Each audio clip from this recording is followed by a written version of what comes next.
Estados Unidos, Canadá, la mayor parte de países de América Latina y los países más importantes de Europa han decidido reconocer a Juan Guaidó como presidente encargado de Venezuela.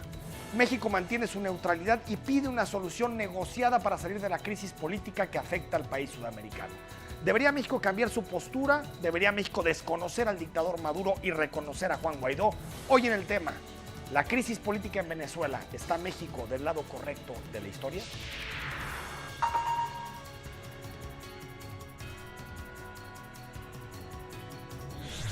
Pero ¿qué pasa en Venezuela si tal vez no estás tan familiarizado con el problema que está pasando en este país sudamericano? El 2 de febrero se cumplieron 20 años de gobiernos que se denominan bolivarianos o chavistas en Venezuela. Primero fue Hugo Chávez, que gobernó este país de 1999 a 2013. Hay que recordar que él gana la elección en 1998 en Venezuela y, como usted sabe, en 2013 muere Hugo Chávez, deja su lugar a la sucesión en este país, y de 2013 a 2018 ha sido Nicolás Maduro el encargado de llevar al país a la situación política en la que en este momento está.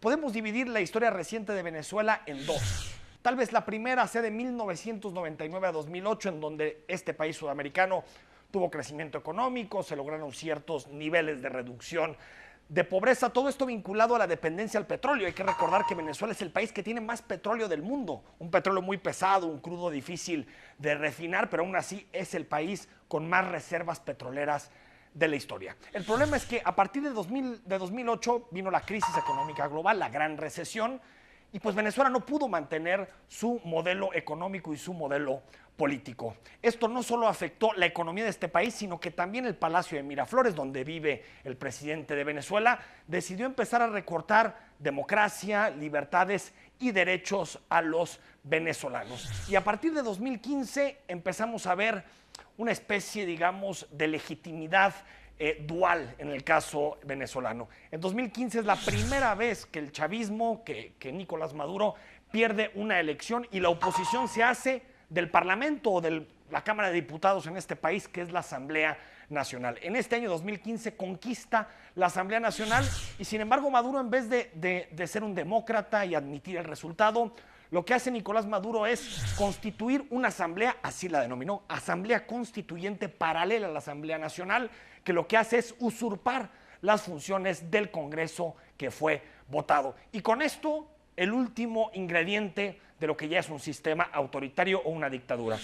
Una asamblea constituyente que no responde al poder popular, un Supremo Tribunal que está ahí a las reservas de lo que dicte Nicolás Maduro, y también hay que decirlo, un presidente que se trata de reelegir a través de elecciones que no son reconocidas a nivel mundial. Esos son los dos elementos fundamentales, digamos, brazos políticos de lo que es el sistema autoritario venezolano. Uno es el Partido Socialista Unido de Venezuela, el PSUV, que fundó Hugo Chávez, y el otro son los militares que han sido fundamentales para que Nicolás Maduro se pueda mantener en el poder. Desde 2016, un año después de estas elecciones que gana la oposición, las manifestaciones han sido multitudinarias en Venezuela, y de acuerdo a las pocas encuestadoras que pueden hacer trabajo de campo en este país, por ejemplo Gallup, los resultados son clarísimos. El 85% de los venezolanos quieren cambio político en el Palacio de Miraflores, es decir, quieren que Nicolás Maduro convoque elecciones y que haya posibilidad de cambio político en Venezuela. Y la crisis política se agrava aún más por la crisis económica. Venezuela tiene 3 años consecutivos decreciendo en materia de Producto Interno Bruto. En 3 años ha perdido el 45% de su economía. Es como si mañana en México perdiéramos la mitad de nuestra economía en un periodo de 2 o 3 años. Hablaríamos de una crisis económica sin precedentes. Sin importar la crisis económica y tampoco guardando ningún tipo de reservas con lo que decían organizaciones internacionales que pedían, pues sí, elecciones en Venezuela, pero siempre observadas y supervisadas por la comunidad internacional, en mayo de 2018 del año pasado, Nicolás Maduro convocó a otras elecciones y, oh sorpresa, ganó los comicios con una amplia mayoría, aunque la tasa de participación en las elecciones en Venezuela fue bajísimo. Estamos hablando de los comicios menos participativos de la historia de este país. Solamente 35% del censo electoral salió a votar en 2018. Por lo tanto, la oposición no reconoció los comicios y tampoco los países más importantes del mundo, que dijeron que eran unas elecciones fraudulentas, en donde Nicolás Maduro lo que estaba haciendo era tratar de legitimar su sistema autoritario. Sin embargo, a pesar de todas las reservas, en enero de 2019 Nicolás Maduro juraba como nuevo presidente de Venezuela, o como, digamos, una reelección en términos de lo que señala su proyecto, sin ningún reconocimiento de la comunidad internacional. La oposición no se quedó de manos cruzadas y 13 días después el líder opositor venezolano y también líder de la Asamblea Nacional, Juan Guaidó, se autoproclamó presidente interino del país, con dos objetivos: comenzar la transición, y el segundo, elecciones libres en este país, supervisadas por la comunidad internacional y con garantías democráticas para todos los que intervienen en el proceso. Donald Trump no tardó en brindar su apoyo al gobierno autoproclamado, el gobierno de Guaidó. También lo hizo Canadá, Brasil, Colombia, Perú, Ecuador, y los enfrentamientos entre el gobierno de Maduro y la oposición dejaron 26 muertos en la calle y muchísima inestabilidad política.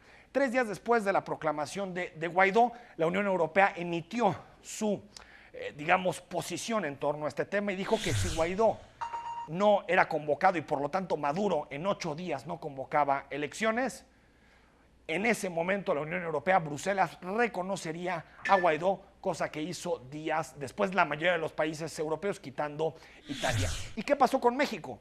México apeló a la famosa doctrina Estrada para no desconocer a Maduro y por lo tanto comenzar un discurso de que quiere una negociación en Venezuela para que haya una salida pacífica a la crisis política. La postura de México se respaldaba en seguramente un concepto que usted ha escuchado: la doctrina Estrada. ¿Pero qué es la doctrina Estrada y por qué la diplomacia mexicana se escuda precisamente en estos principios para hablar de la relación con Venezuela? La doctrina Estrada se acuñó en los 30, en 1930, en el contexto del previo al inicio de la Segunda Guerra Mundial y del inicio de la Guerra Fría.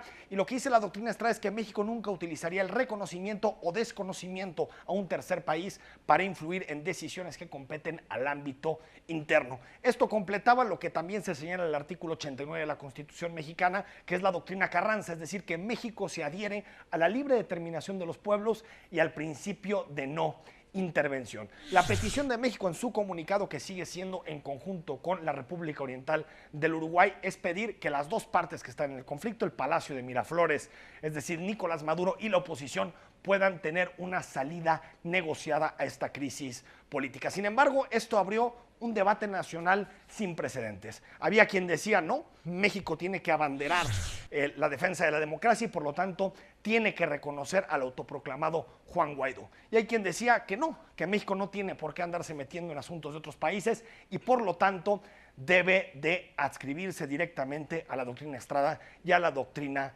Carranza. El asunto es, ¿dónde están los límites a una política exterior de estas características?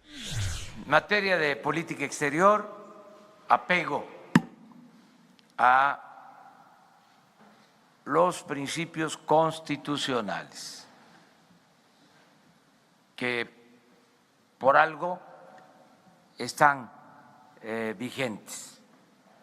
No intervención, autodeterminación de los pueblos. La pregunta es, ¿hasta dónde se pueden llevar los principios de no intervención? Vamos a ponernos en un caso hipotético.